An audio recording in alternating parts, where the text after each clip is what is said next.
NGOs who are working in non-political and non-religious fields.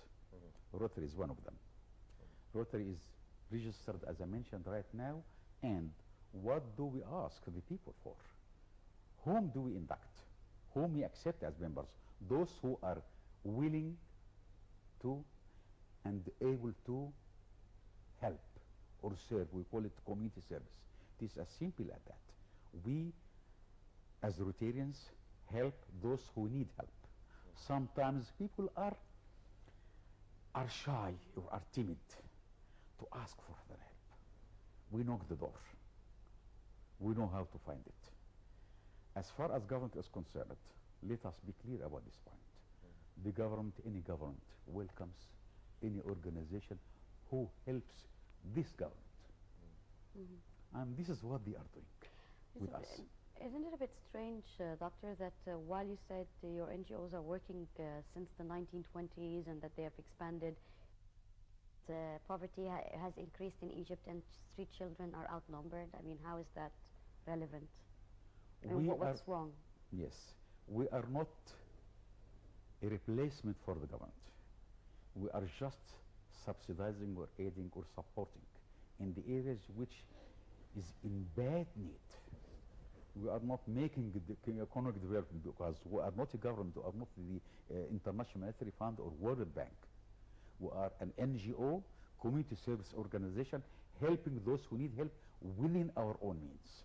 What increases our means is more membership. When membership of the able persons who are willing to do community service for their own community. So poverty, we are fighting poverty. We are fighting the diseases. We are extending water, clean water. We are taking care of mother and the child. We are giving clean water and sanitation. We are making community development. But we cannot do that without finance from those who are willing and able to do that. And we cannot replace a government. We are just supporting any community or government. And also speaking about the government and its role in helping those less privileged, what can you tell us about the collaboration between your organization, the organization you represent, for instance, and the government in helping those less fortunate? I think that the government needs to be clear about its priorities and give us clear mandate in this or that area and for specific projects. There's not a overall mandate, but rather specified we need clean water in these 10 villages in El Fayoum or in Sohag or in Luxor or in El Bahira or whatever. This is, in several cases we have done that. In other cases, the government does not tell us what it needs, but still we know. Because we are in the community, we are part of the community. We know that illiteracy is high. It is as high as 28 officially or 48 maybe actually. What we do? We go to the areas where the illiteracy is highest and give them the choice. Do you want to be literate?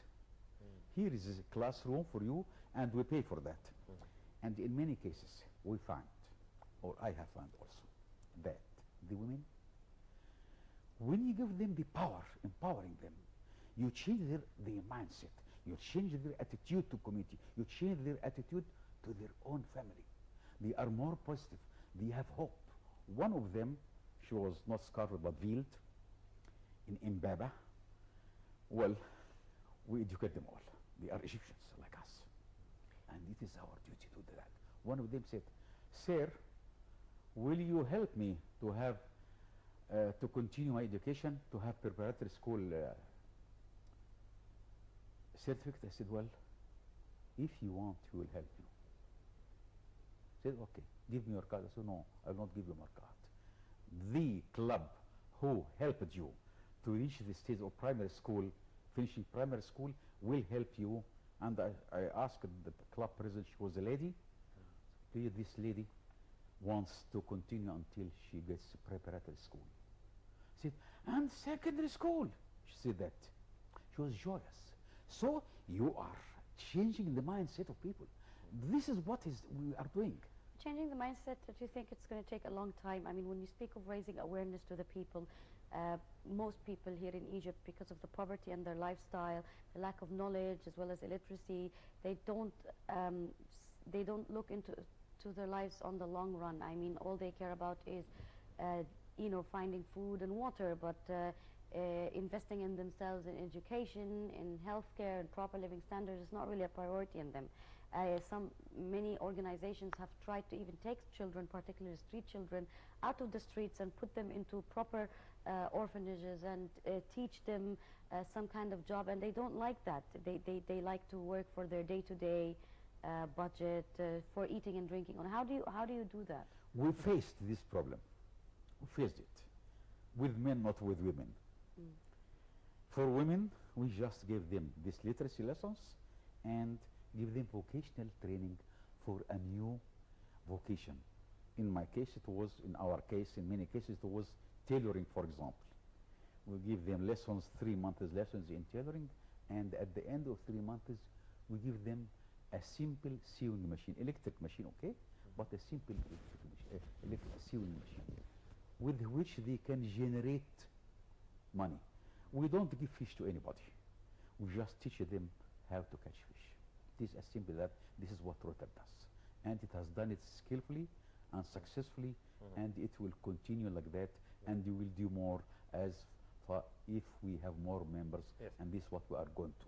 Dr. Ayoub, if you can tell us also about the efforts of the organization you represent in Fayoum, as we are airing now the footages of the organization you were talking about earlier. So tell us can you elaborate on that? Yes. In Fayoum, we found that we cannot do the job alone. So we went to another NGO, I will not mention the name now, asked them, we want to make this project. It costs about $5 million, 5 million Egyptian pounds, about 70,000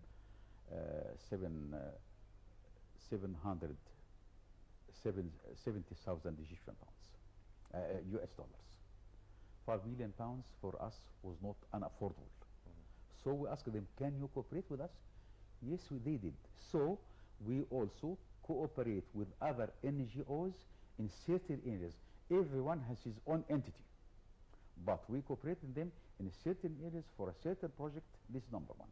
Number two, many people, as you rightly mentioned now, they are looking to today's food, but others are looking for tomorrow. We are focusing on those who are looking for tomorrow, and even for those. I believe that also you contributed in getting those, Yes, helping like those that. to get married. Oh my God, you remind me of that. We gave artificial limbs to children. If you see the child, there was a child, it is heart aching. His right hand is okay. He's 3 years old in Fayoum. And his left hand is just like it with his hand like this. He has an amputated hand. Yes. He was born like that. Deformality. Yes. Malformation. You see? So this is the for picture of this boy, a very beautiful boy. But when you see him, your eyes are blurred if you don't help him. We went there. There were 125 such cases, men and women from age of 2 or 3 years old to age of 45 or 60. We prefer, because there are many, I know that. We prefer to those who are younger. That is until the age of, let's say, 45. Why? Because there is a longer lifespan for them. Still, we helped elderly men and women. Some of them were put on their maybe husband and brother or sister, or bring them. They do not have wheelchairs. We gave them the same mission. We gave them about 250 wheelchairs to those who needed it in Fayoum and the Bani Suef. These wheelchairs, when others have seen the photographs. To see is to believe. Outstanding efforts indeed performed by your organization, and we hope that all the civil society groups working in Egypt will be as relentless as you are and working tirelessly to bring an end to those bring an end to these harsh conditions that the poor children are being subjected to, especially during such celebrations as Eid al-Fitr, as the Egyptians are taking to the streets in their thousands to enjoy this celebration marking the end of the holy month of Ramadan. Thank you. I sincerely hope that other NGOs will compete with us and do better than we do. We have done a lot, and I hope that others will do more for Egypt and Egyptians. Very well, Dr. Ayoub, Mohammed Ayoub, Minister of Commercial, thank you very much for joining us on the Breakfast Show for this morning. Thank you, and happy Eid to all. Thank you. Now it's time to go for a short break with some fashion news and long dresses. Let's take a look at the fashion for the summer.